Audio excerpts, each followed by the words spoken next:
हर रोज एक नई कहानी देखने के लिए चैनल को सब्सक्राइब करें और बेल आइकन को दबाना ना भूलें। सुलेखा और मनोज की एक 20 साल की बेटी होती है जिसका नाम वर्षा होता है। वर्षा गांव के कॉलेज में पढ़ने जाया करती है और उसके माता पिता दोनों गांव में लोगों की शादी ब्याह में जाकर खाना बनाया करते हैं।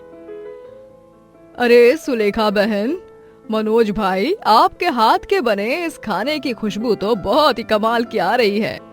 अरे हो ना हो, हमारी बेटी की शादी में आए सारे मेहमान आज भर भर कर तारीफ करके जाएंगे आपकी, देखना आप। धन्यवाद भाई साहब। हाँ, धन्यवाद भाई साहब, धन्यवाद बहन जी। सुलेखा और मनोज के हाथ का खाना खाकर शादी में सभी मेहमान उनकी तारीफों के पुल बांधने लग जाते हैं। बांधते भी क्यों ना, सुलेखा और मनोज दोनों के हाथों में अलग सा ही जादू होता है। उनके हाथ के बने खाने को खाकर सभी उसके दीवाने हो जाते हैं। वर्षा बिटिया, जा जाकर पढ़ाई कर ले। क्यों मुझे देख रही है तू खाना बनाते समय? माँ, मुझे आपको यूँ खाना बनाते हुए देखना बहुत अच्छा लगता है। आप जिस तरह से खाना बनाती हो वो देखना बहुत पसंद है मुझे। अरे वर्षा बिटिया, इसी बात पर कल तुम हमारे लिए कुछ बनाओ। वैसे भी तुम्हारी परीक्षा भी खत्म हो चुकी है और तुम्हें कल की छुट्टी भी है। ठीक है पापा, मैं आप दोनों के लिए कल आप दोनों की जैसी कढ़ी चावल बनाकर खिलाऊंगी। वर्षा अगले दिन कढ़ी चावल बनाती है। उसके हाथ का कढ़ी चावल खाने के बाद मनोज और सुलेखा का चेहरा खुशी से चमक उठता है। वर्षा बिटिया, तुमने ये क्या बनाया? तुम्हारे बनाए हुए ये कढ़ी चावल तो बहुत ही स्वादिष्ट है। हाँ वर्षा बिटिया, एकदम अपनी माँ की तरह ही बनाए हैं तुमने कढ़ी चावल। मजा आ गया ऐसे खाकर। धन्यवाद माँ पापा, खाइए ना। और लीजिए, ये लीजिए ना, और कढ़ी लीजिए, चावल भी बहुत सारे हैं। मनोज और सुलेखा ने अपनी बेटी वर्षा की पढ़ाई के लिए एक अमीर सेठ बलजीत से पैसे कर्ज लिए थे, लेकिन सही समय पर वो उसे वो पैसे चुका नहीं पाते, जिस कारण बलजीत बहुत गुस्सा हो जाता है। तुझे मैंने जरूरत के समय पर पैसे दिए थे, लेकिन तूने क्या किया? लेते वक्त तो बड़ा वक्त पर आया था, लेकिन देने के वक्त पर तेरे हाथ पीछे क्यों हट गए हैं? अब बोल। बलजीत सेठ, मैं जानता हूँ मेरी गलती है। मैंने आपसे वादा किया था कि मैं आपको आपके पैसे सही समय पर सूद समेत लौटा दूंगा, लेकिन मैं अपना वादा निभाने में असफल रह गया। बलजीत सेठ, हमें बस एक और महीने की मोहलत दे दीजिए, हम आपके सारे पैसे लौटा देंगे, ब्याज के साथ। बस एक महीना और। हाँ बलजीत सेठ, हम आपसे विनती करते हैं। नहीं, अब मुझे कुछ नहीं सुनना है। चलो, अब तुम दोनों को मेरे साथ चलना ही पड़ेगा। मेरे घर पर नौकर बनकर रहोगे तुम दोनों, मेरे पैरों तले। क्या? मनोज और सुलेखा को ना चाहते हुए भी बलजीत के घर पर नौकर बनकर रहना पड़ता है। जब वर्षा कॉलेज से घर लौटती है तब उसे पड़ोसन से पता चलता है कि उसके माता पिता को बलजीत ने अपने घर पर नौकर बनाकर रखा है। क्या? हाँ वर्षा, अब तुम्हें ही पैसों का बंदोबस्त करके अपने माता पिता को उस बलजीत सेठ के चंगुल से छुड़वाना होगा। तुम ही अपने माँ पापा की इज्जत को फिर से लौटा सकती हो। हाँ काकी, मैं अपने माँ और पापा को उस दुष्ट बलजीत सेठ के चंगुल से छुड़वा कर ही रहूंगी। वो दोनों मेरे माता पिता हैं और वो किसी के पैरों की धूल कभी नहीं बन सकते। मैं खूब मेहनत करूंगी और जल्द से जल्द पैसे इकट्ठा करके अपने माँ और पापा को वहाँ से मान सम्मान के साथ वापस लाऊंगी। वर्षा ठान लेती है कि वो कुछ न कुछ काम करेगी, लेकिन गांव में उसे कहीं भी कोई पार्ट टाइम जॉब नहीं मिलता। पड़ोसन उसे कढ़ी चावल बेचने की सलाह देते हैं। कढ़ी चावल? हाँ वर्षा, कढ़ी चावल। मैंने एक दिन तुम्हारे हाथ का बना कढ़ी चावल देखा था। सुलेखा बहन बता रही थी कि तुम तो हूबहू उन्हीं की तरह बनाया करती हो। हाँ, एकदम वैसा ही बनाया था। इसीलिए अब तुम कढ़ी चावल बेचना और देखना कितनी तरक्की होगी तुम्हारी। हाँ, लेकिन मैं कहाँ बेचूंगी कढ़ी चावल? मेरे पति अब इस दुनिया में नहीं रहे। उनकी ऑटो रिक्शा मेरे आंगन में वैसी ही पड़ी हुई है। तुम उस ऑटो रिक्शा को चला चला कर जगह जगह जाकर कढ़ी चावल बेच सकती हो। ठीक है काकी, धन्यवाद मुझे इतनी अच्छी सलाह देने के लिए, और साथ ही मुझे काका की ऑटो रिक्शा देकर मेरी मदद करने के लिए। अरे उसमें कौन सी बड़ी बात है बेटा, तुम भी तो मेरी बेटी जैसी ही हो। जाओ बेटी, अपने माँ और पापा के सम्मान को वापस लाना है तुम्हें। हाँ काकी। पड़ोसन के स्वर्गवासी पति की ऑटो रिक्शा चलाते हुए वर्षा अब कॉलेज के बाद कढ़ी चावल बेचने लगती है और जगह जगह जाकर कढ़ी चावल बेचने से उसकी खूब प्रगति होने लगती है। कढ़ी चावल ले लो, कढ़ी चावल, एक बार खाओगे तो दीवाने हो जाओगे। कढ़ी चावल, कढ़ी चावल, वर्षा का स्पेशल कढ़ी चावल। अरे वाह वाह वाह वाह, क्या बात है। ऐसी कढ़ी चावल तो आजकल के इस नए जमाने में मिलना बहुत ही मुश्किल है। अरे लगता है इनमें डाले हुए मसाले तुमने अपने हाथों से पीसे हैं। हाँ, तभी तो ये इतने स्वादिष्ट और मजेदार लग रहे हैं। मुझे और एक प्लेट कढ़ी चावल दे दो। जी जी, लीजिए ना, ये लीजिए। वर्षा ऐसे ही गांव की हर एक गली में ऑटो रिक्शा ले जाती है और कढ़ी चावल बेचती है और इस प्रकार वो बहुत अच्छे पैसे कमाने लगती है और उसने 15 से 20 दिनों में ही ढेर सारे पैसे जोड़ लिए होते हैं। मुझे तो यकीन ही नहीं हो रहा है कि मैंने 15 से 20 दिनों के समय में इतने सारे पैसे कमा लिए हैं, वो भी केवल कढ़ी चावल बेचकर। अब मैं इन पैसों से अपने माँ और पापा को उस मूर्ख बलजीत सेठ के चंगुल से आजाद कर दूंगी। कल सुबह ही मैं उसके घर जाऊंगी। वर्षा उन पैसों को एक कनस्तर में रख देती है और सो जाती है।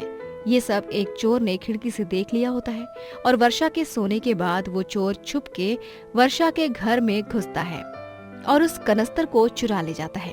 अगली सुबह जब वर्षा उठती है तब वो उस कनस्तर को गायब देख हैरान रह जाती है। ये क्या, मेरा कनस्तर? वो कनस्तर कहाँ चला गया जिसमें मैंने पैसे रखे थे? ये क्या, खिड़की रात में खुली थी? अरे नहीं, इसका मतलब मेरे पैसे किसी ने चोरी किए हैं। नहीं नहीं। वर्षा बहुत परेशान हो जाती है और उसका रोना निकल आता है। अब मैं क्या करूंगी? कैसे छुड़ाऊंगी अपने माँ पापा को बलजीत सेठ के घर से? तभी वहाँ पर अचानक से पड़ोसन आ जाती है। अरे क्या हुआ बिटिया, तुम रो क्यों रही हो? काकी, मेरा कनस्तर जिसमें मैंने सारे पैसे रखे थे वो चोरी हो चुका है। क्या? चलो बेटी, अभी पुलिस थाने चलो। हम दोनों वहाँ जाकर पुलिस कंप्लेन करेंगे और फिर तुम्हें तुम्हारे पैसे वापस मिल जाएंगे। हाँ काकी, पुलिस चोर को जरूर पकड़ लेगी। वर्षा और पड़ोसन घर के बाहर निकल ही रहे होते हैं कि तभी वहाँ पर एक अमीर आदमी आकर वर्षा को पूरे 300 लोगों के कढ़ी चावल का ऑर्डर देता है। आश्रम में मुझे कढ़ी चावल देने हैं। सुना है इस गांव के सबसे बढ़िया कढ़ी चावल बनाती हो तुम। पूरे 300 लोगों का कढ़ी चावल? अरे वाह, इसका मतलब तुम्हारे 15 दिन की मेहनत, जितने पैसे ही मिलेंगे तुम्हें इस ऑर्डर से। अब जो हुआ सो हुआ, चोर पैसे चुरा कर ले गया, लेकिन तुम्हें दुखी होकर अपनी हिम्मत नहीं हारनी है और अब जो नया मौका मिला है उसका पूरा लाभ उठाकर अपना काम अच्छे से करना है। हाँ काकी। पड़ोसन भी उस दिन वर्षा की मदद करती है और वर्षा समय पर वो ऑर्डर पूरा करके कमाए हुए पैसों से अपने माँ पापा को बलजीत सेठ के चंगुल से आजाद करती है। कुछ दिनों बाद गांव की पुलिस उस चोर को भी पकड़ लेती है और वर्षा को वो पैसे भी वापस मिल जाते हैं। वर्षा अपनी पढ़ाई के साथ साथ कढ़ी चावल बेचना जारी रखती है और खूब तरक्की करती है। सूरजपुर नामक एक गांव में प्रमोद अपनी माँ सुरेखा, पिता उदय और नाना जी कांतिलाल के साथ रहता है। प्रमोद कॉलेज में पढ़ने जाया करता है। वहीं गांव में उसके माता पिता का ढाबा होता है जहां सुरेखा और उदय दोनों अपने हाथ का बना स्वादिष्ट और लजीज खाना बेचा करते हैं। सुरेखा, ये लो, जल्दी से ये पापड़ तल दो और 4 ग्लास मसाला छाछ बना दो। तब तक मैं चुकंदर के पराठे तैयार करता हूँ, टेबल नंबर 3 के लिए। ठीक है प्रमोद के पापा। उदय और सुरेखा 50 से ऊपर होने के बावजूद भी काम में काफी फुर्तीले होते हैं। दिसंबर का महीना अब खत्म होने वाला होता है और इसी के साथ अब ठंड काफी ज्यादा बढ़ने लगती है। अरे वाह वाह वाह वाह वाह वाह उदय भाई साहब, वाह! तुम्हारे ढाबे के ये गर्मा गर्म मक्खन वाले पराठे खाकर तो मजा ही आ गया। इस ठंड में तुम्हारे ढाबे में आराम से बैठकर खाना खाने का मजा ही कुछ और है। बिल्कुल सही कह रहे हो। हाँ, उदय भाई और सुरेखा भाभी के ढाबे की तो बात ही निराली है। गांव में इकलौता ऐसा ढाबा है ये जहाँ के खाने का स्वाद एकदम घर के खाने के जैसा आता है। ना कोई मिलावट, ना कोई कुछ, सिर्फ प्यार रहता है इनके खाने में, है ना? धन्यवाद भाई साहब। धन्यवाद भाई साहब। ग्राहक जब जब उनके ढाबे पर खाना खाने आते हैं वो उनकी तारीफें करते नहीं थकते हैं और हर किसी का दिल खुश हो ही जाता है। प्रमोद कॉलेज से आकर अपने माता पिता का ढाबे पर हाथ बटाता है। पापा, माँ, आप दोनों अब थोड़ी देर आराम कीजिए। मैं आ गया हूँ ना, मैं काम कर देता हूँ। चाहिए थोड़ी देर हीटर के पास बैठ जाइए। ठंड बहुत ज्यादा बढ़ चुकी है, कहीं आप दोनों बीमार न पड़ जाओ। ठीक है बेटा, सच में हमारा प्रमोद बहुत समझदार और गुणी है। भगवान सभी को प्रमोद जैसा ही बेटा दे। हाँ सुरेखा। अच्छा प्रमोद बेटा, तुमने घर का हीटर तो ठीक कराया है ना? वो पुराना वाला? नाना जी को कहीं ठंड न लग जाए। पापा आप फिक्र मत कीजिए, मैंने वो पुराना वाला हीटर ठीक करा दिया है और नाना जी के लिए नए स्वेटर और मफलर भी ला दिए हैं। हाँ, चलो ठीक है, बहुत खूब बेटा। उदय का बड़ा भाई प्रताप और उसकी बीवी मेनका भी उसी गांव में रहते हैं। उन्हें उदय की तरक्की से खूब जलन होती है। वो दोनों उन लोगों से जरा भी बात नहीं करते हैं। देख लिया जी आपने, कैसे खुशियां मना रहे हैं वो लोग। ऊपर से वो उदय और उसका बेटा प्रमोद, सब कुछ कितना अच्छा चल रहा है उनका। मुझे तो कुछ सहा नहीं जा रहा है। मुझे भी नहीं मेनका, हमारा कारोबार ठप पड़ा हुआ है। हमारा बेटा बिगड़कर भाग चुका है हमें छोड़कर, और मेरे छोटे भाई के जीवन में इतनी सारी खुशियां हैं। ये नहीं हो सकता, हमें कुछ ना कुछ तो करना ही होगा। अब उदय के जीवन में दुखों के काले बादल मैं लाऊंगा। प्रताप और मेनका दोनों उदय के एक्सीडेंट की योजना बनाते हैं और प्रताप मौका ढूंढते ही जब एक दिन उदय को अकेला सड़क से जाते हुए देखता है, वो तुरंत उसे अपनी गाड़ी से ठोक कर चला जाता है, जिसके चलते उदय को गंभीर चोट आ जाती है और वो एक पैर से अपाहिज हो जाता है। पैसों की कमी के चलते हॉस्पिटल बिल भरने के लिए उन्हें अपना ढाबा तक बेचना पड़ता है। पापा, पापा, अब आप कैसे हो? आपको दर्द तो नहीं हो रहा है ना? नहीं प्रमोद बेटा, मैं अब ठीक हूँ। अब तो बस इस व्हील चेयर पर ही जीवन गुजारना है। ढाबा था वो भी चला गया, पता नहीं अब क्या होगा। नहीं पापा, आप फिक्र मत कीजिए। आप पैर से अपाहिज हुए हैं, हाथों से नहीं। अभी भी घर बैठे आप और माँ दोनों साथ मिलकर वहीं बढ़िया खाना बना सकते हो और हम उसे बेच सकते हैं। लेकिन कैसे प्रमोद बेटा? नाना जी की पुरानी साइकिल है ना, मैं उस पर सारा खाना रखूंगा और गली गली जाकर खाना बेचूंगा। हाँ सुरेखा बिटिया, दामाद जी, मुन्ना एकदम सही कहत रही। इतनी ठंड माँ कौन ढाबे पर आएगा भी नहीं। उसे बेहतर ही है कि मुन्ना सबका घर में जा कर खाना बेचेगा। एकदम सही चुनाव सुझाव है मुन्ना का। हमारा आशीर्वाद तुहार साथ ही है। जा बेटवा, खूब तरक्की कर। ठीक है बेटा, अपना ख्याल रखना, लेकिन ठंड में साइकिल चलाना बहुत मुश्किल होता है बेटा। आप चिंता मत कीजिए पापा, आपका बेटा आपके जैसा ही ताकतवर है। उदय और सुरेखा दोनों मियाँ बीवी घर पर स्वादिष्ट खाना बनाया करते हैं और उसी खाने को प्रमोद साइकिल पर रखकर बेचने जाया करता है। इस तरह वो दिन रात बहुत कमाने लगता है। प्रमोद पढ़ाई और काम दोनों को बखूबी संभालने लगता है। अरे वाह वाह प्रमोद बेटा, तुम अपने पापा की इस प्रकार मदद कर रहे हो, ये देखकर सच में बड़ा ही आनंद आ रहा है। अपने पापा का ध्यान रखना और जल्दी उन्हें ठीक करके देना बेटा। जी काका जी। प्रमोद साइकिल पर खाना बेचते हुए भी बहुत प्रगति करने लगता है और अब धीरे धीरे उनके परिवार में खुशियां वापस लौटने लगती हैं। ये देख प्रताप और मेनका दोनों की जलन अब पहले से और ज्यादा बढ़ जाती है। ये कैसे हो सकता है? एक ही महीने में सब कुछ ठीक कैसे होने लगा है? हमें उस उदय का इतना बड़ा एक्सीडेंट किया है? लेकिन उसके बाद भी ये लोग टस से मस नहीं हुए हैं। प्रमोद कॉलेज और साइकिल ढाबा दोनों संभाल रहा है और अपने परिवार का पेट पाल रहा है। प्रमोद कुछ ही महीनों में ढेरों पैसे कमाकर अपने पापा का एक बड़े डॉक्टर के यहाँ इलाज करवाता है और प्रोस्थेटिक लेग बैठाकर उदय फिर से चलने लगता है, जिसके बाद वो लोग फिर से जुटाए हुए पैसों से अपना नया ढाबा खोलते हैं और ये देख प्रताप का गुस्सा और बढ़ जाता है। नहीं, ऐसा नहीं हो सकता है। उदय का पैर ठीक होकर वो फिर से खुश नहीं रह सकता। इस बार मैं ऐसा वार करूंगा, ऐसा नुकसान करूंगा उन लोगों का कि वो लोग उसकी भरपाई कर ही नहीं पाएंगे। लेकिन आप ऐसा क्या करेंगे जी? प्रताप अब उदय के ढाबे को जलाने की योजना बनाने लगता है। ये रहा कैरोसिन। आज रात को जब सारा गांव चैन की नींद सोएगा, तब हम अंधेरे में मौके पे चौका मारेंगे और वहां जाकर उदय का ढाबा जला देंगे। हाँ जी, ये सही रहेगा। ये तो बहुत ही कमाल का सुझाव है जी आपका।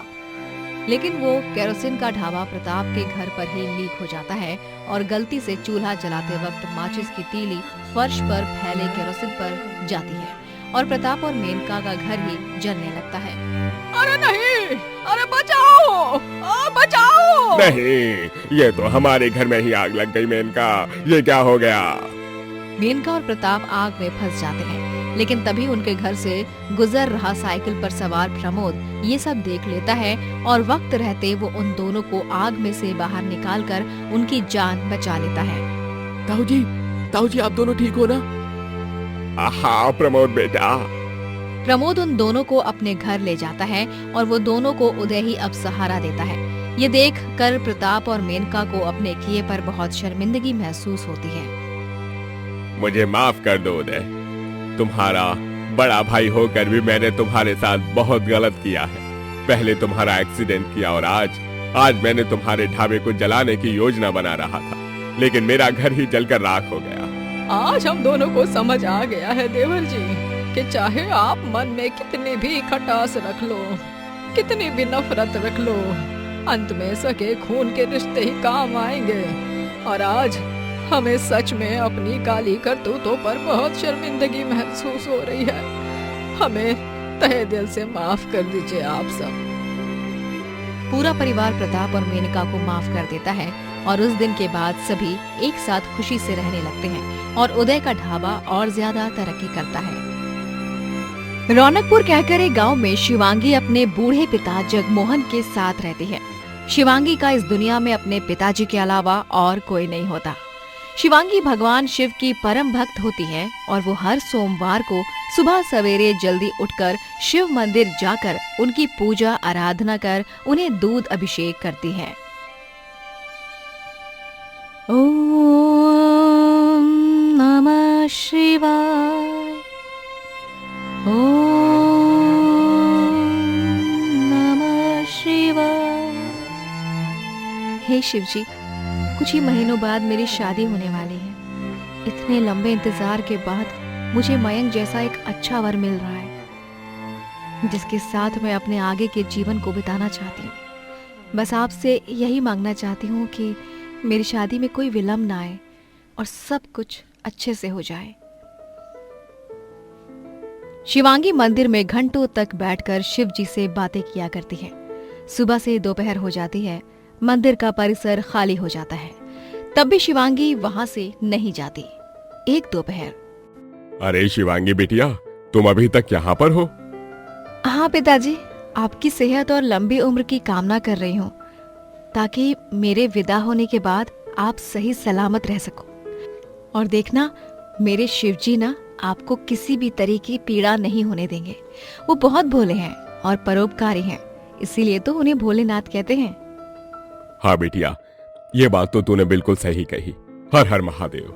हर हर महादेव। वैसे पिताजी, आज आप इतनी तेज दोपहरी में यहाँ क्यों आए और आपको कैसे पता चला कि मैं यहाँ पर हूँ?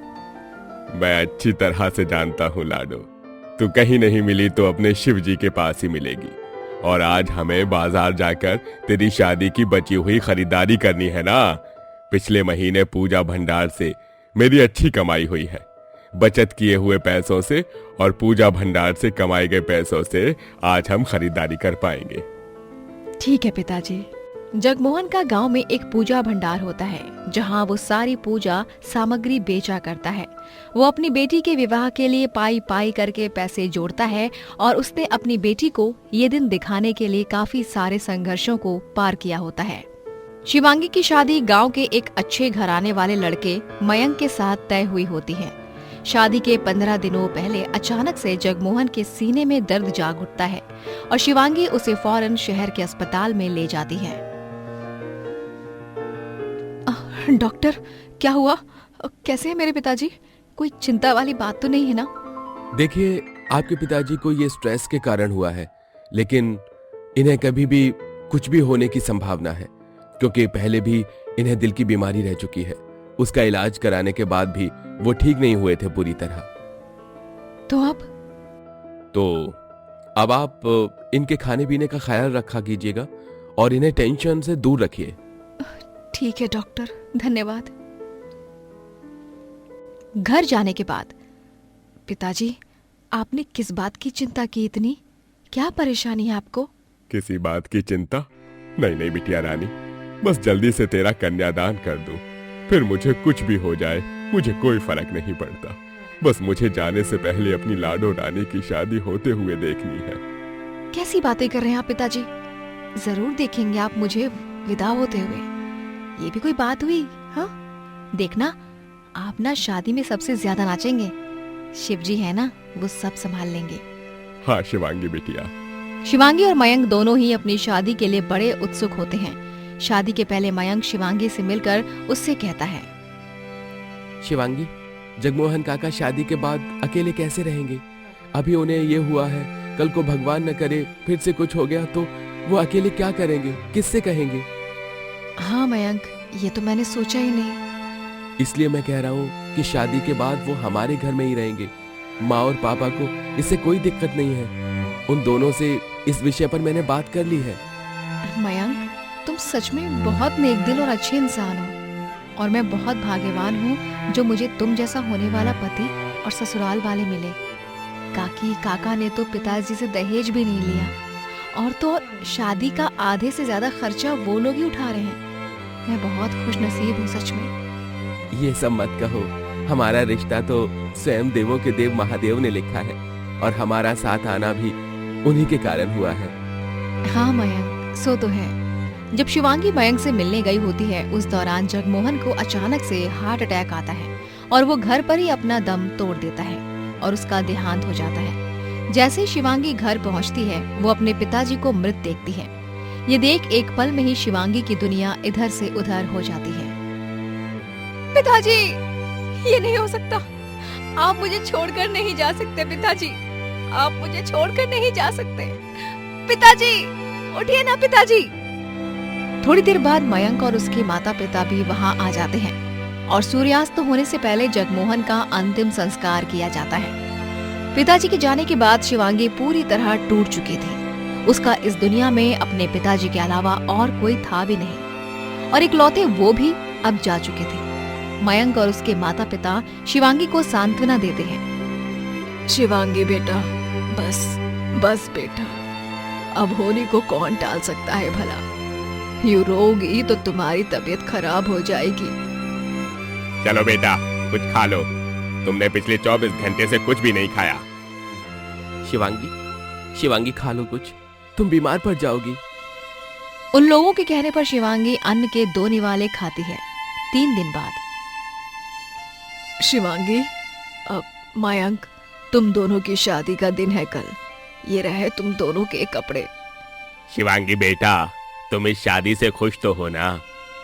खुश तो हूँ काका जी, लेकिन मेरे पिताजी की ख्वाहिश थी कि वो जाने से पहले मेरा कन्यादान कर दे, लेकिन वो नहीं कर पाए। उसी बात का बहुत दुख हो रहा है मुझे।